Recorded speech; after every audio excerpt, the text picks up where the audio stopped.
My name's Orla. I'm a member of the steering group for the Wellbeing Economy Alliance England Hub. And welcome everyone for joining us today. This is a webinar that's hosted by the We All England Hub. So we really appreciate you joining us over what's probably your lunch break. So in this series of webinars, we celebrate the ways in which the wellbeing economy is already thriving in England, showcasing the projects, organisations, and ways of operating that embodies its values, despite the prevailing economic system that we have. And today's webinar and the rest of our kind of bi-monthly sessions offer a chance to hear from them and think about how to learn and replicate the speakers and the people presenting that will be joining us. And today we are very excited to have and welcome Dr. Vicki Barnes, who's a clinical and organisational psychologist, happiness consultant, and speaker, and We All England steering group member to discuss how psychological safety can be our superpower for creating a thriving, compassionate cultures and empower us to shape a more happy human well-being economy. So before I hand over to Vicky, I'm just going to let you all know just a few details about the webinar today. We'll be running this until around 1 o'clock. There will be a space for questions. Vicky has invited questions throughout the webinar. So if you do want to ask something as the topic comes up, please either put this in the chat or raise your hand and I'll get Vicky's attention. But if it's something that you just want to put your thoughts out there, we can cover those and the questions at the end of the session as well. So there will be a couple of different opportunities if you'd rather kind of hear all of the message and then share your thoughts as well. We will be recording the session. We have started, and we would like everyone to kind of keep their cameras on and interact with it. But if you don't want to feature on the recording, you can switch your cameras off. Whilst Vicky will be presenting, it won't be in gallery view, so the recording shouldn't really include everyone's faces anyway, just so you have the information and have the and choice to do that or not. So I also invite you, which I know some people have started to do, is introduce yourselves in the chat. So we really love to hear who you are, where you're joining us from, and what you're hoping to get from today as well. And anything that you might already know about the We All England Hub, or any questions that you have about that as well. So I'll now hand over to Vicky, who's going to share her slides and share her presentation with us over the next sort of 50 minutes. So thanks for that. Lovely. Thank you so much. Let me just get to full view for you all. And then if you can give me a thumbs up or a yeehaw or something to let me know that no yeehaws yet. Okay, we'll get there. We'll get there. All right, so I'm Dr. Vicki Barnes, as Ola's just kindly introduced me. I have a business called Positive Wellbeing, and by background, I'm a clinical psychologist. So I've worked many years in the NHS in mental health services, being a full-time clinician for many years. And then I worked within the Virgin Group for a good while. And for them, I was a national lead for positive psychology in the organisation and embedding positive wellbeing practices and making sure that we were looking after our colleagues. So a slightly different road there.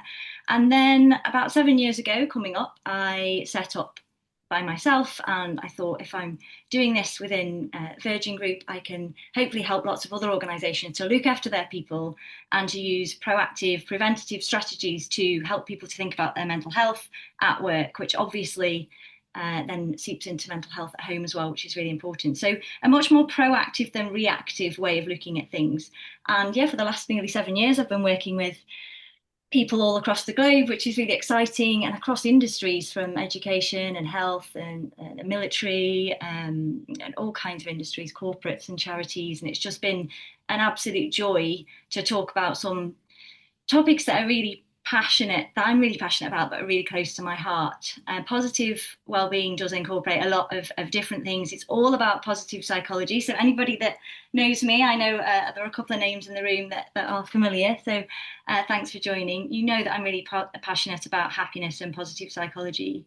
And there's so much within that. But psychological safety is just one element. And it's it's small in that there are so many other things to talk about in terms of positive psychology and looking after our mental health and happiness. But it's huge in terms of the impact that it has and the efficacy. And I won't talk too much about research today, but I've got lots of resources. And if anybody wants more of that later, then I'm happy for you to get in touch. The QR code, if you can see that on the screen at the moment, is a way to contact me directly. If you want anything specifically about anything that I talk about today, I'll pop something up at the end as well. I'm absolutely happy for people to contact me. And that goes for people who are here live and those of you watching this recording whenever that may be. So I also joined the Wellbeing Economy Alliance and as a member to the kind of the global group loosely in 2021, and I was so excited when the news of the England hub being set up came about. I think it was sometime in 2024, but maybe somebody will correct me if that's not the case. And so yeah, one of the, I guess we can call ourselves founding members or members of the steering group, which is so exciting. So, and we're all about building an economy around wellness, a world around well-being, and what that means in different parts of the world. So this is all about making things better for all of us and the world at large. So like I say, this is a tiny, tiny part of all of that, but hopefully it's big enough to whet your appetite and get us motivated to think about this topic that's so important. So without further ado, I will get going. Please do post any questions in the chat, as Audrey just mentioned. Thank you so much for the rest of you for keeping an eye on that. I really appreciate it. So we've got, on the title screen, even psychological safety, the title of this thing. Psychological is, as you'll well know, I'm sure, about one's mental or emotional state. And safety is, again, you'll know this, it's about protection from danger. So let me just click onto the screen so I can actually, there we go, move through the slides. So as we come to a definition, psychological safety is the belief that you won't be punished or humiliated for speaking up with ideas, questions, concerns, or mistakes. And this seems like something that's really basic and really obvious as something that we need as human beings, but it doesn't always work that way. And it's not always something that we can assume that we have, unfortunately. Quite often we have what we call psychological unsafety, which is more about feeling there's a little bit of danger or a little bit of threat, a little bit of stress if we were to speak up. The fight, flight, freeze response kicks in. And that can happen in lots of different ways. So we can have mental, physical, behavioral manifestations to that. So we can feel different things. I'm sure, for example, you've all experienced that moment where you want to say something in a group of people, but your heart starts to race, or you feel a bit flushed, or you feel yourself going red. And there's something going on there, which is psychological unsafety. And it's not always because of something really traumatic or really horrendous, but really what we're looking for is psychological safety. So I'll just go back to that again, just to remind ourselves of what that is. And there's also quite a lot of research articles out there that show that about 26% of leaders are creating psychological safety. Now, obviously, that number differs depending on where in the world you are and what industry, but just as a global average, if that's such a thing, 26%, and that's a McKinsey report that says that. So, what does that mean for psychological unsafety? Does that mean that 74% of leaders are creating unsafety? Or is that just my way of looking at data? Maybe it's something that we can think about. Feel free to pop any thoughts or anything that you may know about, or any experiences, if you're happy to share in the chat as well. So we're here in a kind of work capacity, and so I want to mention psychological safety at work because it's the safest way to do it when we're talking about safety, because obviously we want psychological safety in all of our relationships and all of our communities and at home, really importantly too. But starting with this as a model for work is the safest way to begin. So psychological safety at work is all about being able to freely express yourself in a fearless way. I'll talk about that more later, why I use the word fearless. Feeling comfortable to speak up, to share your thoughts and ideas, to ask questions, no matter what that might be, and even express concerns and acknowledge things that you feel like you've done wrong or things that have gone a bit wrong. And within a group or a team, there's ideally this shared expectation that nobody's going to do anything bad because of that. Nobody's going to reject it. Nobody's going to make you feel like you shouldn't have said that. Nobody's going to embarrass or humiliate you.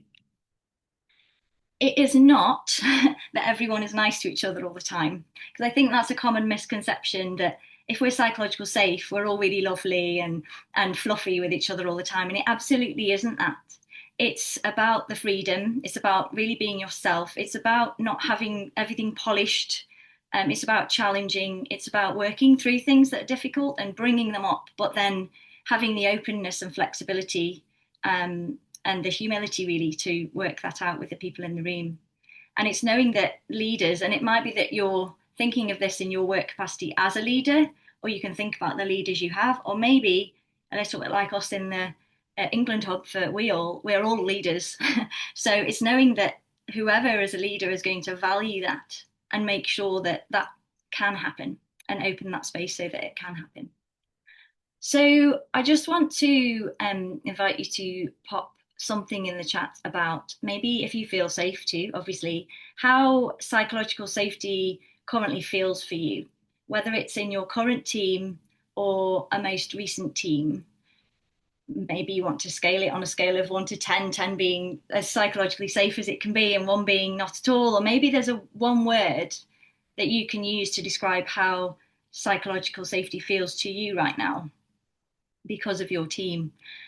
And if you don't feel like you can do that, maybe we haven't gone far enough in this presentation. So hopefully you'll hear and learn more about psychological safety as time goes on. And I'll be asking you a few questions as well. So I will be really interested in what you've got to say, and all that I'll bring you in if there's anything in particular I need to know. But feel free to let me know if there are any particular wisdoms out there. But I'll just back on this actually, because there are a few. If anybody that really does love the data, there is quite a lot of research, and again, I can send things across to you, and it's quite heavy reading sometimes. But when we look at creating psychological safety at work, and I'll talk a bit more about that later and in how we do this, we're looking at an increase in productivity of up to 50%. That is absolutely huge. It's more than most other interventions, or increased engagement of 76%. I mean, if I talk to a client, I work with a lot of clients who do staff surveys every quarter, for example, and they do lots of engagement surveys. And if their engagement increases by 5 or 10%, they're over the moon, and it's such a wonderful, wonderful achievement. Psychological safety, when done well, can increase that score by 76%. It's absolutely monumental. But also it can reduce things that companies don't want and that teams don't want, like turnover, by up to 27%.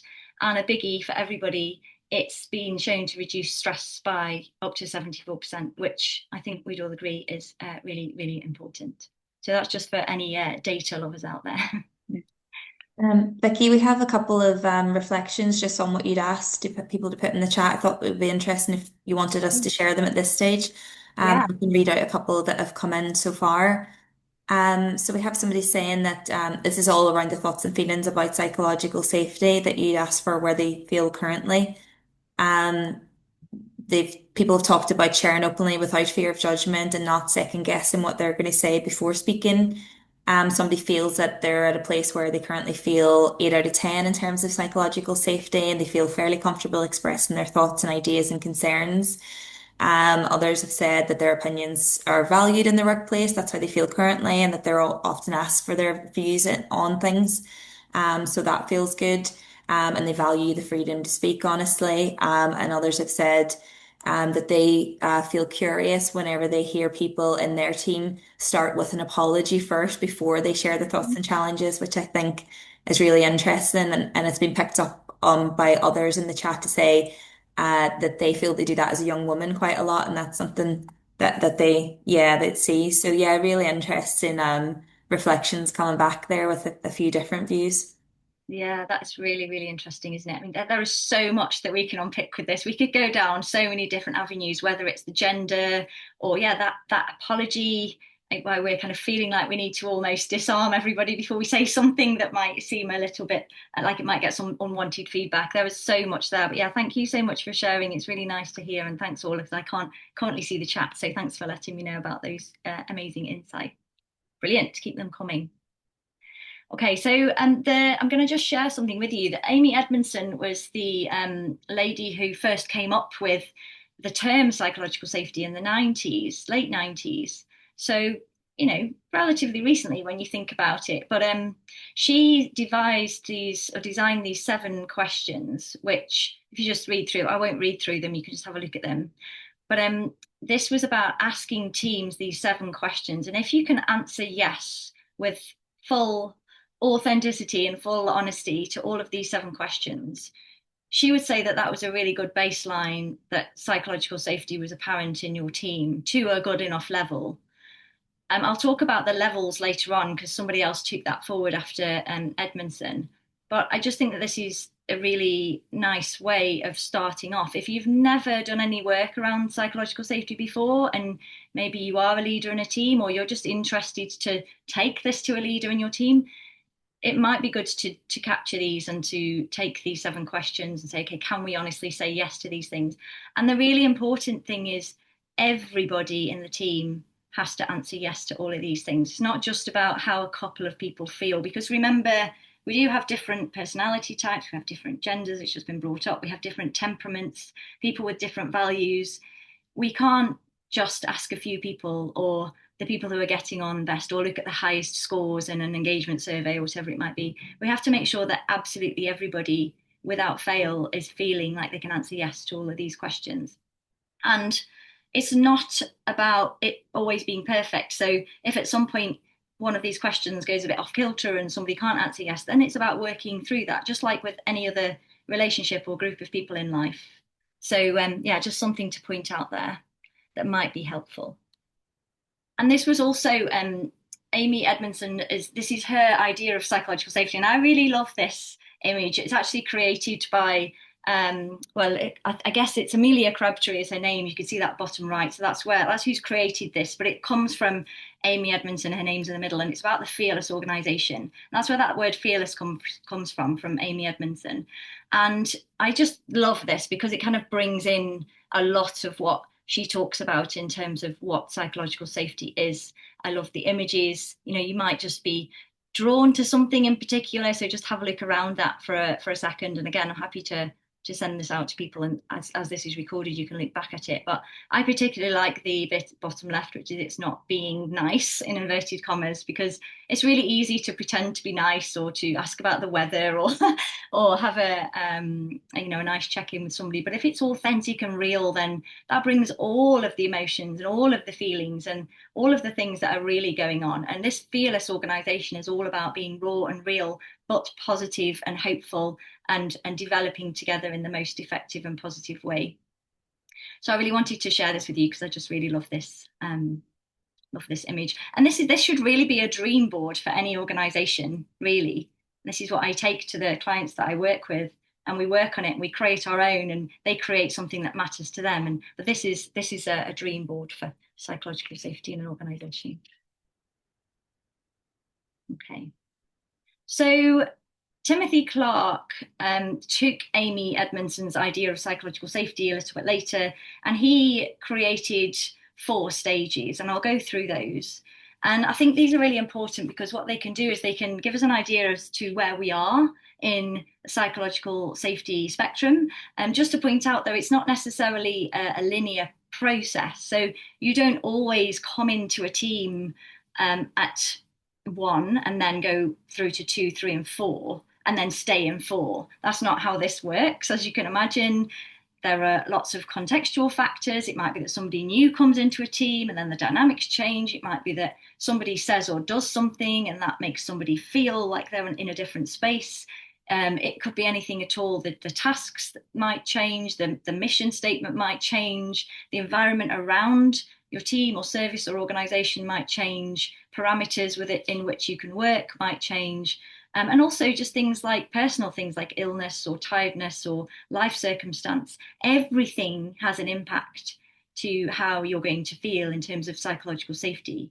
But the best teams work together to make sure that they understand this and that they recognize it and that they're always checking in on where they are and where the whole team is in terms of psychological safety along this spectrum. So let's have a look at these 4. And I want you to think about what stage you are in, and also maybe some examples of when you were in different stages.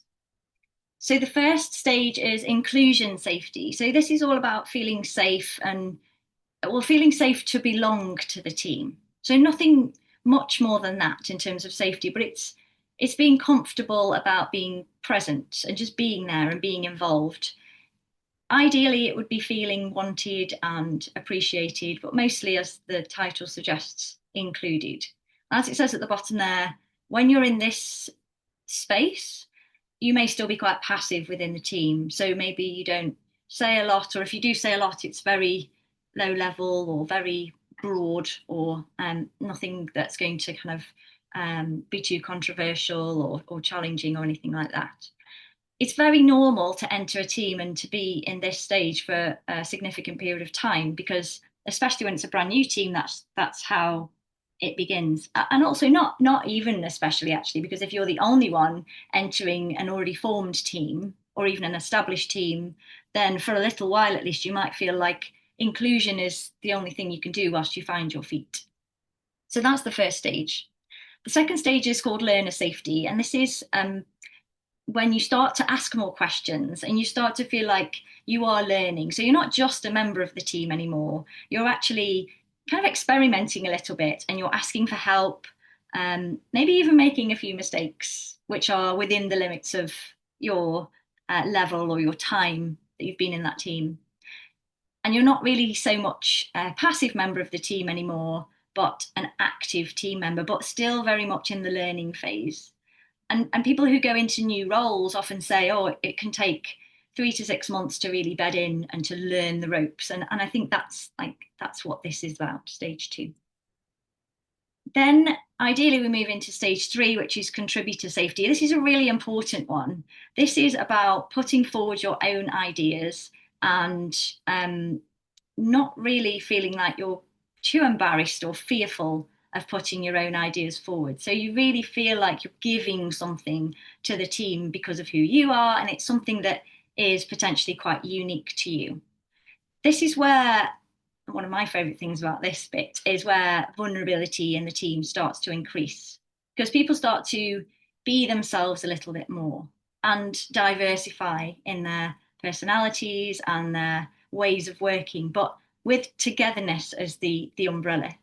So this contributor safety is a really important stage to get right, I guess, before moving on to the next stage. Because if we move on to the next stage without getting this vulnerability and contributor safety element in place in a really nice, cohesive way, then the next stage can cause a lot of problems. But ideally, when we've done this well, we move on to stage four, which is challenger safety. So this is where you can question other people's ideas, including the leaders or the people who are leading on a particular project, including the experts in a particular field or on a particular task. You can suggest changes even to those people, even if you've never done it before. It's just something within you that you have something instinctual, or you're asking a question, or posing something that it just doesn't feel right, or maybe there's a different way of doing it, or you've just got an idea that something else should happen or something should be different.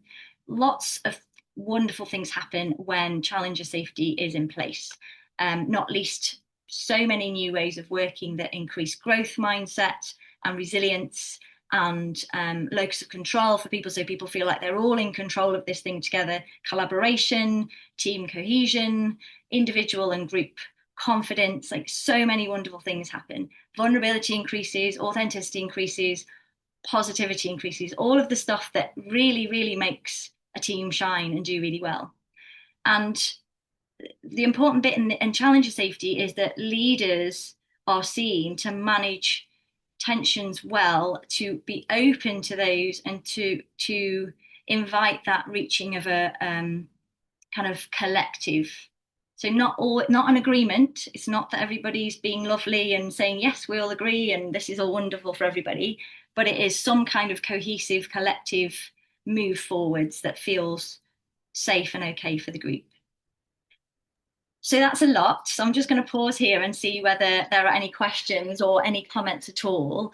And if there aren't any in particular, I would love to know which stage you feel like you are at and whether you feel like you've experienced all of these and whether there's anything else that I've forgotten to to put on these slides or I forgot to say that you think is really important about any of these stages?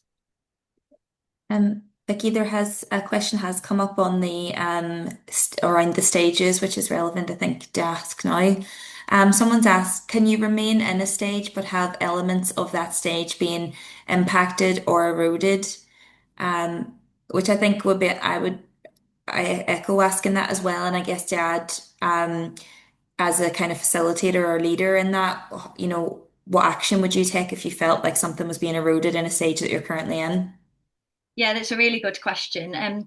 You can be in a stage and feel like something's being eroded, but honestly, if eroded is the word that we're using, then I would say that that stage isn't really being fulfilled. So that would be I don't know which stage you're talking about because it might be slightly different depending on what it is. But if there's a specific example that you're happy to put out there, then please do. But I would say that at that point, if you're feeling like something's being eroded, then that stage isn't being satisfied for you. So yeah, I think there's something that I like to ask people, which is, if it's an example. So, and I'm asking everybody this now, say that you're in a team meeting and a team member presents a bit of a risky idea, and then two senior colleagues laugh and look at each other. What do you do? What do you do in that scenario? Do you ask them to explain what they mean? Do you call them out on their tone? Do you stay silent? Do you laugh along? And or do you do something else? And the next part of that question is, when you're thinking, oh yeah, this is what I would do, ask yourself honestly, is that what you hope you would do? Or is that what in reality you would actually do? Because it's very difficult actually, unless we feel like we've reached challenges safety and we're comfortably in that stage, to do the right thing in those situations. I think we all know what the right thing is, right? The right thing would be probably to either ask them to explain or to gently and effectively call out the tone at some point, maybe in private, but at least to say something in that moment, because staying silent kind of feels like collusion, laughing along feels kind of a negative thing to do. But I think a lot of people might stay silent and think, oh, that's awkward and I don't want to get involved in this. And this is because they haven't reached challenge of safety. Hopefully everybody on this webinar has, and that's brilliant. But I think a lot of people that I see, I mean, we looked at the data, didn't we? And only 26% of leaders are creating psychological safety in their teams. So by my reckoning, 74% aren't. So for the most part, I think most people would not feel like they could challenge that or say something that would benefit the whole collective in that scenario. And that question of what would we want to do versus what would we really do is something that I think is another psychological safety question, and it's an enhancement of vulnerability question. So it's these kinds of things are really good to bring into your teams and to actually have conversations about, because what it does is it puts it on the table, and when something's out there and it's put on the table, then there's no kind of unhearing it. So it's a good thing to check in with. Just going to pause again in case there are any responses to that. Yeah, there is, and I think there's a few reflections and questions coming up that are all sort of centered around the issue of sharing power in these situations. So a person has said that they might challenge the input or they might retreat in that moment. Like you said, it can kind of go either way. It's difficult to know how you might act in a certain situation, depending on, I suppose, the group and how you truly feel in that group, isn't it? And someone has asked just on that the issue around sharing power. They've said it's an interesting framework when thinking about sharing power too. Do you think there is a level of power implied for the person who is creating this space? So I guess the leader or the facilitator in this scenario. Yeah, that is something that is wider than psychological safety. So, and it's a really good question. And at the beginning, I said that psychological safety is a part of a broader spectrum of what I do with organisations. And just to explain that and answer that question, so this slide deck is one part of a series that I call positive leadership. So for me, psychological safety is about positive leadership, and positive leadership includes all kinds of things like resilience and humanizing the workplace and working with difference and understanding styles, understanding yourself and understanding others. Um, but it's also about authentic and vulnerable leadership. And I think that is absolutely vital for a leader or a facilitator of psychological safety to get that right. So the person who is bringing this, we want to be a psychologically safe team statement or idea into a team has to genuinely and authentically live those values or want to, but also be a learner in that as well. So there's no expert in psychological safety, perhaps apart from Timothy Clark and Amy Edmondson, but I imagine they would also say they're always learning. I think that that's really important. So authenticity, wanting this for your whole team, but wanting it for yourself, being a part of it. So not saying, "Oh, this is what I'm going to do to you all. Tell me how psychologically safe you all are, and now go ahead and do these tasks for me, please." It's like, okay, this is me right now. This is my vulnerability. It's bringing something in as well. Where are we all at? And it's that leveler. So psychological safety should always be a leveler. I do understand that there are some nuances around that, and there will always be people who don't quite get this right. But the point is, if the rest of the team are genuinely building up psychological safety, then when the whole team gets to challenge your safety, that exact question, if it's a problem, if there's a leader that's coming across that they're not creating it in the best way, then that should be able to be challenged because the team feel like they're in that challenge your safety space. So, and if they can't, then that is a really good reflection for the leader around psychological safety. So, really, by the very nature of the topic, it should be able to work itself out through open communication and these stages of psychological safety, but being really gentle and moving through them. Yeah, Mhm. really good question. Thank you. Yeah, really good questions. Thank you. Okay, perfect. Right, I will move on then. Um, Thank you for your interest in this, by the way. I'm so passionate about all these topics, and I love it when other people are as well. So you are also making me feel psychologically safe talking about it. That's how this works. So just a couple of interesting points from the research that I thought were it stood out for me, and one was around challenger safety and creativity. So one of the most in-demand soft skills that LinkedIn points out is creativity, and this is enabled by facilitating ideas and questions and curiosity, reducing judgment, threats and risks. So creativity can be seen as somebody jumping outside of the box or away from their station, or all these things that people say, that's not your job. And but actually, creativity is what is in demand and what we really, really need. Another thing is vulnerability, and I've mentioned this a few times now. We don't get far in my sessions without me mentioning vulnerability. It's just so important. But if you look at this here, you've got two different things that can happen.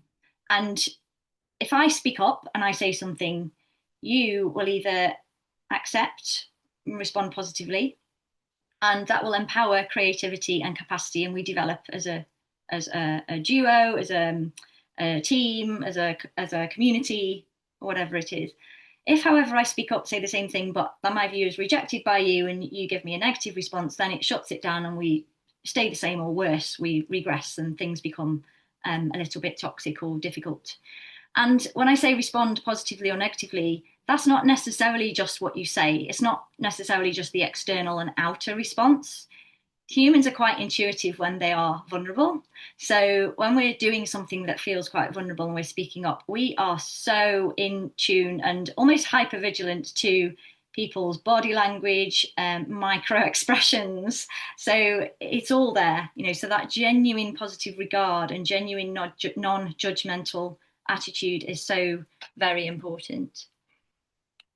Now, without challenger safety, these are the kinds of things that happen. So remember these organizations like AOL, Blockbuster, Borders. I'm hoping that most people can remember some of these. They were absolutely brilliant in their people departments, their skills, information, marketing, intelligence. People were fantastic, but they were also great at doing what they were doing, the status quo. The fear of change was high, and feeling of being stuck. What they didn't have was challenger safety. And really what happens to that. A bit of a um, not health warning, but the next slide is, it's not an upsetting image or anything like that, but it's just a slightly upsetting story about the Space Shuttle Challenger. You may know about this. It was in 1986. So prior to takeoff, NASA engineers were reporting flaws in the O-rings at low temperatures. But due to the pressure of some delays that they'd had with their launches previously, the managers disregarded these warnings and decided to go ahead. So the Challenger safety was rejected. Unfortunately, the shuttle broke apart 73 seconds into its flight, and all of the crew members were sadly killed. There were 7 of them, and the program was then delayed for 32 months.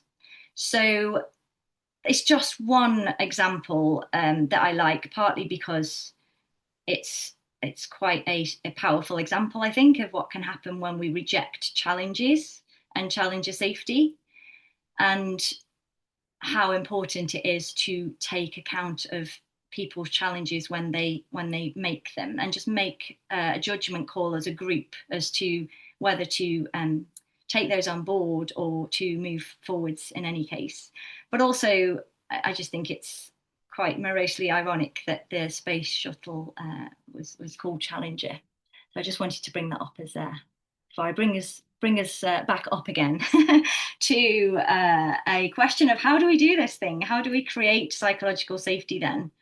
So a lot of this is about what we call micro moments. So it's not necessarily something huge that you have to do. The very, very basic level, as I've said, you've got 7 questions that the person who coined this term and has done most of the research in this area for the last few decades is suggesting that we just ask to our teams. So you can just start by asking those 7 questions, or the 4 stages, just potting that out there as a model, saying, where do we feel like we are right now? Where do you feel like you are? But please bear in mind that if you ask somebody how psychologically safe they feel, you are probably going to get a positive bias, because people don't like to point out when other people can, unanonymously, let's say, when other people can see their response or hear their response. They don't like to put out there that they're struggling or they're not feeling safe. It's very, very difficult for people to do that. So ideally, there'll be either some anonymous way of doing that, or you just keep building it in so that people can feel safe to do that. Modeling it as well. Leaders can model this to say, well, actually, I don't feel like I've reached this level yet, or whatever that may be, and the reasons for that. But I'll go through some really quickly, some other ideas as to how we can create psychological safety. And I'm aware of time, so I won't spend too much time on this, but I do just want to give you this wonderful idea of the scope and the possibility that we have. And this is not an exhaustive list. So just to break it down into a 1 page, there are 5 general categories in the research about how to build psychological safety. So learning from failure, communication, obviously, inclusion, obviously, team cohesion, and then there are things that we can do at an individual level as well.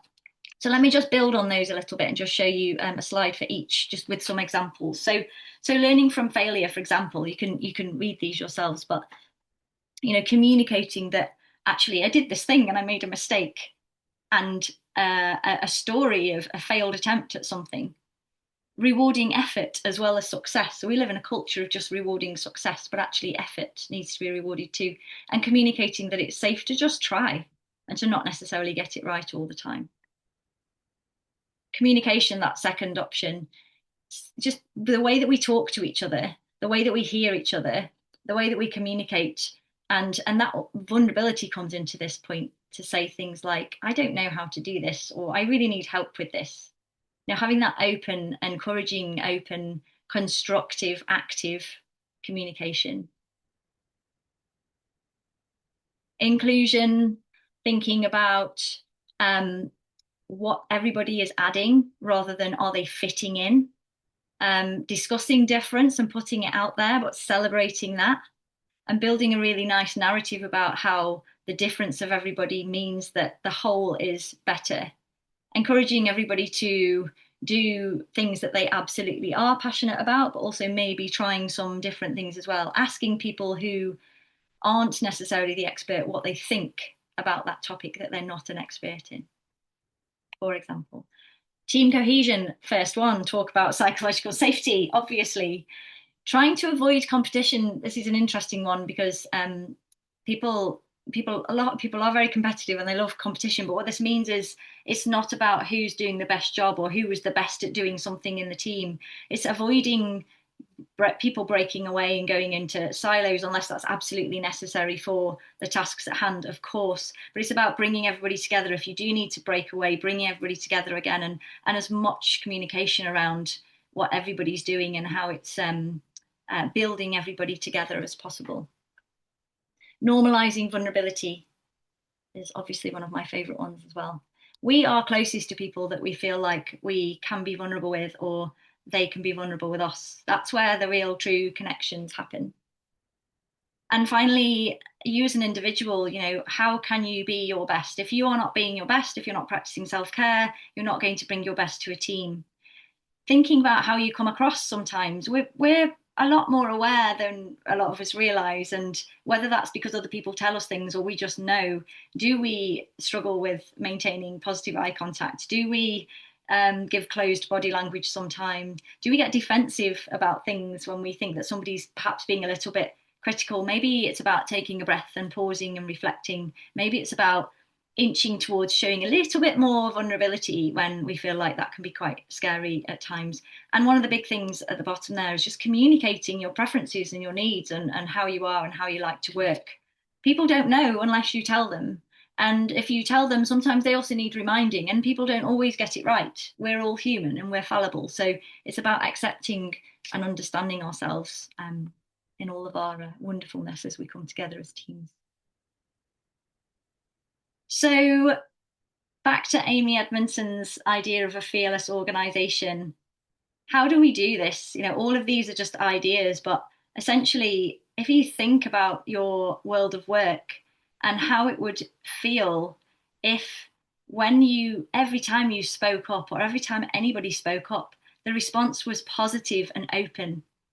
And how do we do that? Well, you can just ask the question, does can I just ask this thing? Can I just check? Can I just suggest something, even if it doesn't get taken up? And that vulnerability really does disarm people, but it has to be genuine. Saying things like, I'm just wondering, I don't really know, this isn't my area of expertise, but I just have a feeling about this. And that those kinds of ways of speaking up well can really intensify psychological safety. And leaders ask for input. You don't have to know all the answers. I think there's a lot of pressure on leaders and managers to just be able to do all of this, to look after everybody, to do the work, to to be able to guide and nourish the team. But actually, leaders have needs too. So leaders can show that it's safe to speak up, that it's safe to ask for help, and that it's safe to challenge them as well as them to challenge others. Okay. So I'm going to pause there and we'll come to questions in a second. But I really want everybody to make a pledge to yourself and to us as a group, because we're all here, hopefully feeling quite psychologically safe to do this. But what is I said we call them micro moments. What's one micro moment that you can try this week to increase psychological safety? Is it something that's been mentioned? Is it something that has sparked your interest today? Is it something that you already knew about? Is it something that you've just thought of off the back of this presentation? It might be to admit one small mistake, or it might be to ask a colleague who is not been around for as long as you and not as experienced for advice to help you with something. And all of these things really build those relationships and psychological safety. So I'd really love to hear those. And any other questions at this point that you have would be amazing, or comments or ideas for ways to help psychological safety. Yeah. There's been quite a few questions in the chat, just as if you've been talking over the last few slides on a couple of different things. So I'll just start asking some of those on behalf of people, if that's okay, Vicky. Yeah, and what I will do as well is I will just pop up my final slide, which is so this is the slide deck that I use for people that I work with. So you can you can ignore the soft promote of my book, but the QR code will take you to my website, which then has a contact page. So if you want to get in touch about anything that I've said, because I'm aware we've only got 10 minutes left. I don't want to miss anything. I just think this is such an important topic. So please, please, I don't mind at all. Do get in touch with me and ask me anything if I don't get around to your question today. Thanks, Orla. Great, thank you. I'm glad you said that because I was going to ask if there's, because just in case we can't get through everything that's still in the chat, there was a way people could contact you. So that's great. There was a question here around, I guess it's about the dynamics of a leader and the people in their team. This one was in the context of a Lencioni model. I'm sorry if I'm not saying that right. I'm not actually familiar with that one. But whenever it's a leader's team one, but they have the dynamic that they see them as peers rather than kind of direct reports or in a different capacity. How does that work? And do those sort of dynamics change the psychological safety? I hope that's what they're asking.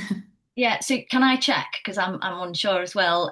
Is the question if it's not a traditional, rightly or wrongly, hierarchical leadership model in a team, and it's more of a peer relationship, flat structure, does that impact how you can create psychological safety? Is that the question? Joe, feel free to jump in if I haven't clarified this correctly, but I think it's that there perhaps is a hierarchical structure, but the leader isn't treating that as such. They're treating it as more of a flat structure or treating them more as peers. Okay, sorry. But if I'm wrong with that, Joe, please correct me. Okay. Okay, shall I just talk? I'll talk on that then whilst Joe's getting back. Um, I think that if so again, by the very nature of what psychological safety is, ideally, if you're in, level 4 for sure, but maybe even 3, so challenger or maybe even contributor safety, you should be able to have those conversations and for that to feel okay. Sometimes a team needs more direction, sometimes they need more of that kind of peer relationship. I think that if psychological safety is there, it wouldn't feel like there's a need for the leaders to stand up and do any more. So I'm guessing maybe that psychological safety isn't as high as it could be in that scenario. So that's definitely a conversation to be had because if you've already reached this kind of contributor and challenger safety and everybody's feeling that, then that's what it starts to feel like, more of a flat structure. But I totally understand that actually sometimes the leaders need to, and again, I might be totally misinterpreting this, I'm sorry, Joe, the leaders need to step up into that role because it absolutely is a leadership role to create that psychological safety and not just have it as something that's lip service or this is what we do and we're all here together and everybody's equal, but actually it doesn't feel like that. Like that's not psychological safety. That's just saying the words, but not, well, I guess talking the talk and not walking the walk. But I may have completely misinterpreted that, so I'll stop there.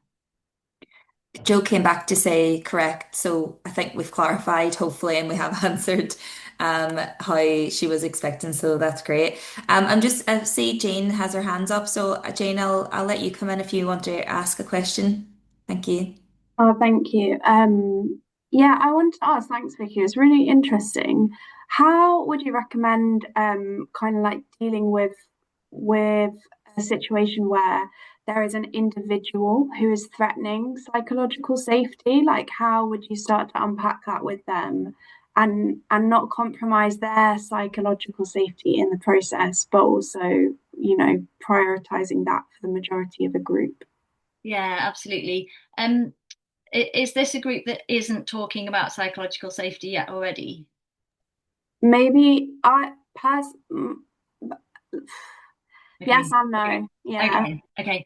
Because I think that the power of bringing psychological safety up as a term is immense. And what I would say is if there's somebody, so for a starter, I wouldn't single out the person, but I would create some kind of, whether it's, I don't know, a webinar or a conversation or beginning of every team meeting, we're going to do this or whatever, however it's done, using the model like Timothy Clark's 4 stages is really quite useful, because what it does is it externalizes what psychological safety is. So we're not talking about anybody. This isn't because of anything. This is just what is going to make us a great team. And, you can use statements like Google did this massive research project years ago on effective teams, and they randomly found that psychological safety was the biggest predictor of effective teams, and they weren't expecting that. So we're just going to follow suit and do this thing. And then it just externalizes it. So nobody is then being kind of put against each other or anything like that, if that's because you don't want to compromise relationships. But if there is one person, then at some point, if that's not bringing everybody to more of a level and they're still not engaging in it, then there probably needs to be some one-to-one conversations with appropriate people and that person. Because from a clinician's point of view, I can't help but think what's going on for that person. Is it just that it could be that it's just somebody that's being a bit destructive, but I would hope not. So it could be that something else is going on and they don't really realize the impact they're having. So I don't know, obviously, without talking to you more, Jane, but it's a really, really interesting one. I'd say definitely go in with a model. So make it external. So it's not too personal. It doesn't have to be too vulnerable too quickly. Try and measure what changes are happening, bringing the team together on this model, bringing in the language and just saying, this is kind of what we do. This is just what we do. And then, yeah, maybe some one-to-one time, but it doesn't feel like it would be psychologically safe to call anything out at this stage, because it would be an us and them type situation. But I'm happy to talk to you more about it off this call if that hasn't answered your question, No, because it's that's all good. quite Thank new. you. Thank you. Vicky, there's just a couple of I know we're short on time now, but I just thought to finish it, I would read out a couple of points and reflections that have just been coming through in the chat as you've been talking, which I think are really interesting. They've what you've been saying has obviously provoked some thoughts and interaction with people as well, which is great. There was a point around outputs and the conversations around outputs and how the impact this is having on things like psychological safety, where people are being forced to prioritize, I guess, outputs and what they're having to, productivity and all of that sort of thing. So I think that's a really interesting Yeah. thought around psychological safety. And then there was points around leaders, really fully buying into the psychological safety model and expressing their vulnerability. People feel that they might not do that on a daily basis, but if there's a focus on it, like if it's come out in an employee survey, then they may, you know, tap into it at that point. But they're not convinced always that it helps build psychological safety if it doesn't become the culture really, and it's just sort of seen as lip service. So that's an important kind of distinction people have brought up as well, that this would work better where it's truly kind of embedded rather than just brought up now and again for people, which I think is really interesting too. Loads of people have said that they're going to try and embed this model and into their project planning and facilitation. They're really positive about comments about the techniques, and then people really can see how they'll use them and want to start implementing them. And how that they might do that in terms of responding to ideas more positively that maybe weren't always either intended or didn't come across as positive, and how they might make those changes in their workplace and things like that. And how they might do that with they're thinking about how they might do that with some of the groups that they're working with. So yeah, I think that just shows that it's been a really useful session for everyone. Bless you. Thank you, everyone. Thank you for your input. And yeah, it's been an absolute pleasure to talk about this. And I think it's really important. So thanks for joining. And yeah, let me know if you need any more support with it. Good luck with your positive psychological safety journeys. I'll stop sharing my screen now. Yeah. Thank you, everyone. And thank you so much for all your attention and engagement today. You can talk about all the issues raised in our webinar today, and any of the ones that we have recorded and on our website if you want to check those out as well. There is a We All Global forum, and there's some links in the slide that you can help access that. You can sign up for regular updates. We have a newsletter that goes out around on a monthly basis, and that includes all the kind of future events and webinars that will be taking place. At the moment, we're preparing for the formal launch of the We All England Hub during Reclaim the Economy Week, which will take place in the last week of January. And we'd really love your support and your membership to that as well. And you can find out more at www.reclaimtheeconomy.org. And if you follow some of the links that are on this screen as well. And as we go through with the launch of the We All England Hub, there might even be some opportunities to join us in some of the work that we're doing with some of the working groups that are coming out of what we're doing with the England Hub on loads of different topics. So if you feel like you might have a lot of interest in that or some experience that you want to share, some skills you want to share with us, then please get in touch. And yeah, you'll see the opportunities come up in the newsletter as well. But yeah, thank you so much. And we really hope to see you again very soon.